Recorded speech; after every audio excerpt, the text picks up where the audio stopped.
Ya, semangat ya pagi-pagi dulu. Untuk hari ini, materi kita akan berlangsung kurang lebih 60 menit, mulai jam 10.05 sampai sekitar jam 11.15 menit. Sedikit agak diperpendek.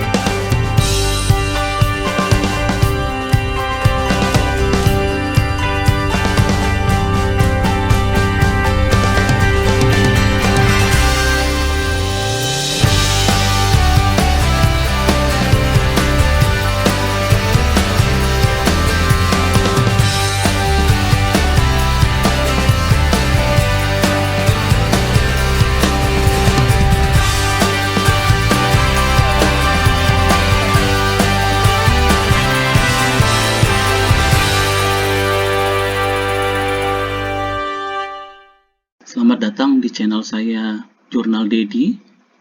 Untuk yang pertama kali bergabung dengan channel saya, tidak ada salahnya teman-teman untuk like, komen, dan subscribe di akhir video ini. Baik, terima kasih Pak Ahmad Dianur. Terima kasih, ini ada 3 pertanyaan yang menarik ya untuk kita diskusikan.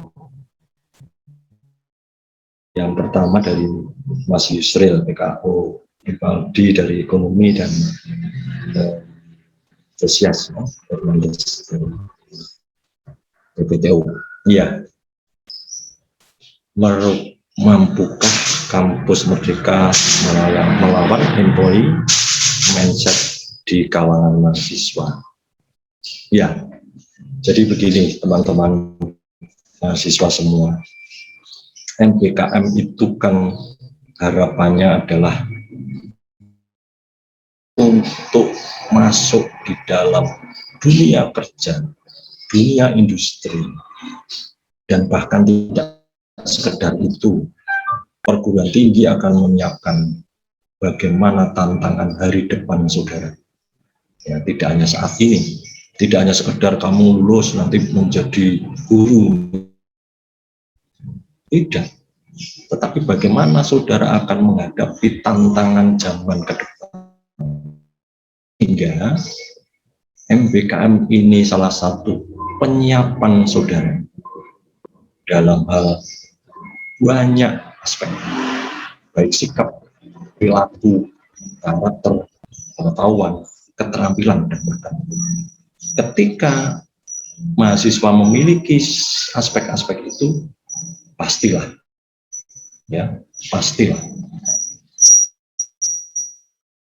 harus dibangun oleh mahasiswa dalam perguruan tinggi.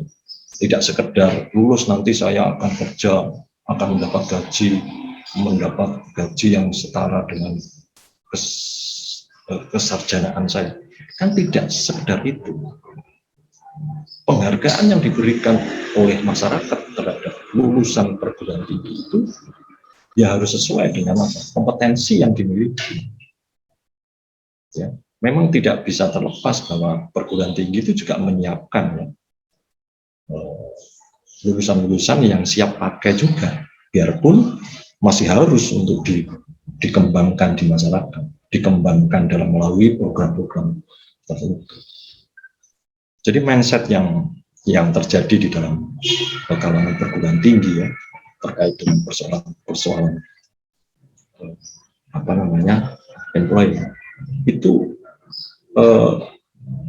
barangkali mahasiswa harus dibuka ya, tirainya harus dibuka wawasan ya, tidak sekedar itu yang menjadi pemikiran. Saudara, tadi saya awali dengan sebuah pertanyaan, saudara mau kuliah itu mau apa?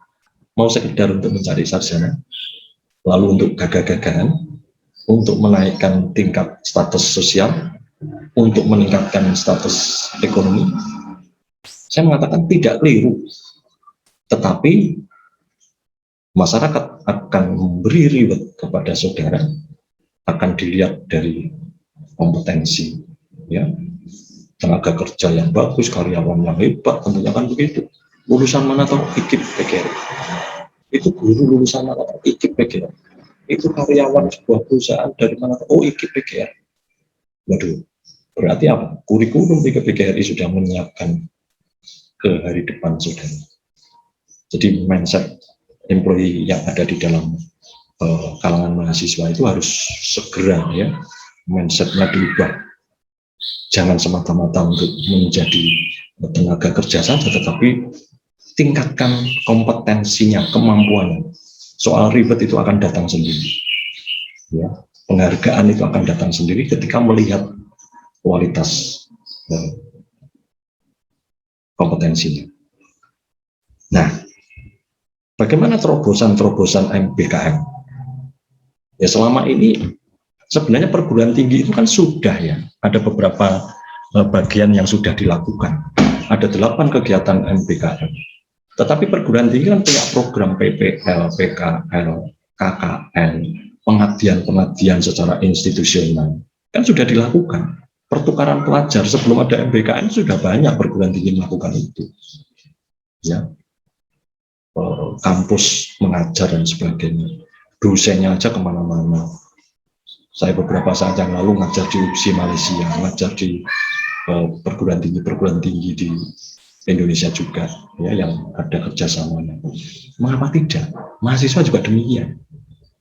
Terobosan-terobosan itu sudah dilakukan. Hanya MBKM ini lebih kepada dikembangkan, diperluas, dan yang tidak kalah pentingnya adalah mahasiswa memiliki atau dihargai setara 20 SKS, 40 SKS. Wah, ini luar biasa. Dulu zaman saya dengan Pak Ahmad barangkali berbeda. Ketika PPL, KKN habis dalam 1 semester, itu hitungannya hanya berapa SKS. Nah, sekarang enggak, 20 SKS. PPL, KKN itu enggak ada 20 SKS, padahal dihabiskan dalam 1 semester. Nah, perhitungannya itu kan menurut saya, dan sekarang bebas.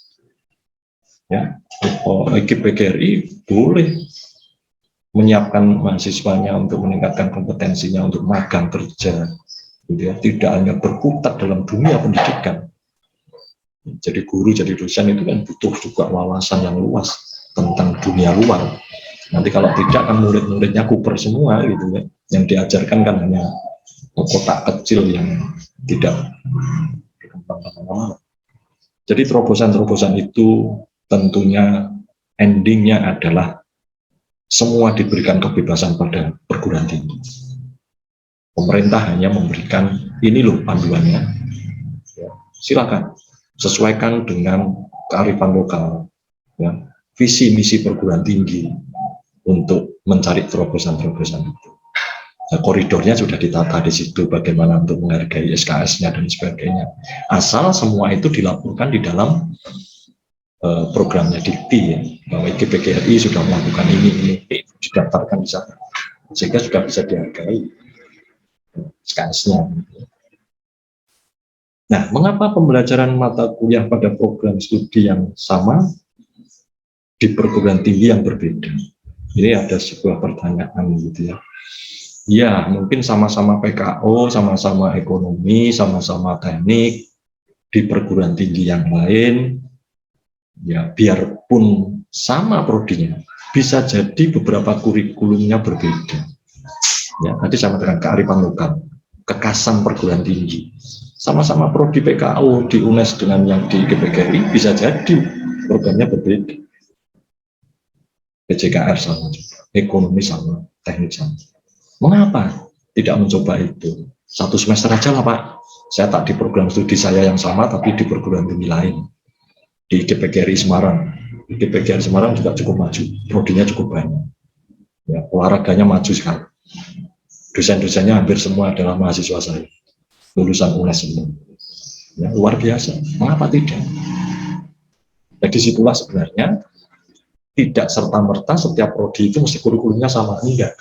Barangkali ada kesepakatan di dalam asosiasi prodi, kurikulum sama itu kira-kira 70% atau 60%, sisanya itu kan dikembangkan oleh prodinya sendiri. Ya, maka dari itu perguruan tinggi pasti nanti akan menawarkan ada mata kuliah yang menarik untuk bisa diambil.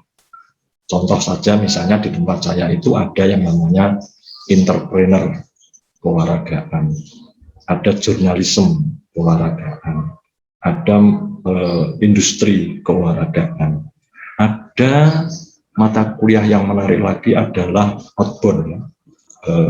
Apa namanya itu? Ya, bentuk-bentuk kegiatan alam, ya. Kita punya lingkungan yang bisa dilakukan seperti itu.